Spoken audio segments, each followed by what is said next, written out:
আসছি তো প্রায় 1 ঘন্টার উপরে হয়ে যায়। ট্রেন ছিল আমাদের 3টা বাজে মধুমতি এক্সপ্রেসে। কেউ না বুঝলেও আমরা আপনার প্রয়োজন বুঝি, আর তাই তো অত্যাধুনিক ফিচার সম্বলিত বিভিন্ন সাইজ আর কালারের 250-টিরও বেশি ডিজাইন অপশন নিয়ে ওয়ালটন স্মার্ট ফ্রিজ বোঝে আপনার প্রয়োজন। অনেক দূর থেকে, যেহেতু দূর থেকে আসা, তো প্রথমে এসে দেখলাম যে সব বন্ধ। তো ওনাদের যদি এতই মানে সমস্যা থাকতো তাহলে তো আমাদের বইলা দিত আগে। অনলাইনে যেহেতু টিকিট করছে, অনলাইনে আমাদের জানাই দিলে হয়তো আমরা একটু স্বস্তি পাইতাম আর কি। তো এত দূর আইসা এখন হুট করে জানলাম, তো তারপরে ওই যে বাস দিছে, এখন দেখা যাক কতটুকু যাওয়া যায়। না, আগে জানতাম না রেল বন্ধ হবে। আমি গত পরশুদিন ট্রেনের টিকিট কাটছি, 3টা টিকিট কাটছি। এখন যাওয়ার জন্য আসছি, এসে দেখি যে বলছে ট্রেন বন্ধ। আমাদেরকে বিআরটিসির বাসে চড়াই দিছে, বলছে ওই টিকিটে নাকি হবে, সমন্বয় করা যাবে। এখন দেখা যাক সমন্বয় করে দেয় কিনা। কারোর সাথে সেভাবে কথা হয়নি। দু একজন যাত্রী ভাইরা বলছে যে হয়তো বা 3টার সময় ছাড়তে পারে বা 3টার পরে ছাড়তে পারে। ওই ট্রেনের যে টাইম আছে ওই টাইমের সাথে হয়তো বা সমন্বয় করে ছাড়তে পারে, এরকম বলছে। কিন্তু ড্রাইভার বা কর্তৃপক্ষ কারোর সাথে কথা হয়নি। না, জানতাম না আগে। ভোগান্তি তো অনেকে ভোগান্তিতে পড়ছে, এখনও বাস দেয় নাই উল্লাপাড়ার।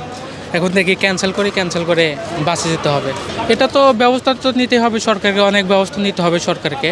কারণ এগুলো যদি একটা মেসেজ বা কোনো একটাভাবে যদি জানানো যেত, যাত্রীদের এত ভোগান্তি হতো না, তারা আগের থেকে অনেক যে কোনো একটা ব্যবস্থা নিত। না, এগিয়ে আসার বিষয় এটা তো হচ্ছে মিনিস্ট্রির সিদ্ধান্ত। আমাদের সকালে হচ্ছে এখানে মাননীয় উপদেষ্টা মহোদয় আসছে, আমাদের বিআরটিসি সম্মানিত চেয়ারম্যান স্যার এখানে আসছে। আসার পরে এটা তো হচ্ছে মানে প্রাতিষ্ঠানিক সিদ্ধান্ত যে হচ্ছে আজকের যেই ভোগান্তি, যে যাত্রীদের যেই যাত্রী সেবা পেতে যেই ভোগান্তি হচ্ছে, সেই রেলওয়ের সেই সেবাটা হচ্ছে কি বিআরটিসি দেবে। তো এই কারণে হচ্ছে সকাল থেকে হচ্ছে আমাদের এই চেষ্টা, আমাদের হেড অফিস সহ হচ্ছে আমাদের ডিপি ইউনিটের হচ্ছে যারা আছে প্রত্যেকেই হচ্ছে আমরা মানে এটা বলবো একটা প্রচেষ্টা মাত্র, যে এটা তো হচ্ছে রেলওয়ের যে যাত্রী আপনার হচ্ছে পরিবহনের যেই ধরন আর বাসের যেই ধরন সেটা তো সম্পূর্ণই ভিন্ন, এবং বাস রুট এবং হচ্ছে রেলওয়ে রুট সম্পূর্ণই হচ্ছে ভিন্ন। কিন্তু তারপরেও হচ্ছে এটা হচ্ছে বিআরটিসি যে এটা হচ্ছে একটা প্রচেষ্টা মাত্র। আমরা সাধারণ যাত্রীদের যে যাত্রী সেবা পেতে যেই ভোগান্তিটা, এই ভোগান্তির লাঘবের ক্ষুদ্র একটা প্রচেষ্টা বলবো। তো এখনও পর্যন্ত আমরা যেটা করছি, আমি কমলাপুর রেল স্টেশন থেকে আমরা এখনও পর্যন্ত হচ্ছে 11টা বাস বিভিন্ন রুটে হচ্ছে পাঠাচ্ছি।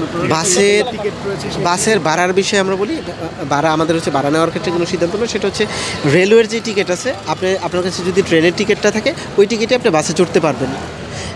নিতান্তই হচ্ছে যাদের কাছে যারা ট্রেনের টিকিটটা কাটেন না, এরকম যারা যাত্রী আছে তারা হচ্ছে ওই ট্রেনের ভাড়ার সমপরিমাণ ভাড়া দিয়ে বিআরটিসি বাসে চড়তে পারবে।